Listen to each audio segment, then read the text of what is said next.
বন্ধুগণ, এটা আমাদের ফারাক্কার গঙ্গা, ফারাক্কা ব্রিজ।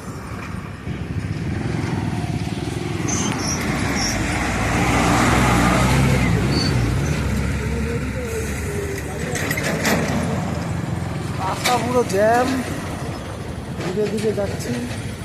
আর ওইদিকে ওই আরেকটা ব্রিজ দেখা যাচ্ছে, ওটা আরেকটা নতুন হয়েছে আর কি, চালু হয়নি, চালু হবে, কমপ্লিট হয়ে গেছে কাজ। নদীর জল এখন দেখে শুকায় গেছে। আমার ড্রাইভার পুরো নাগপুরি ড্রাইভার, খুব জোরে টান দিচ্ছে মাঝে মাঝে।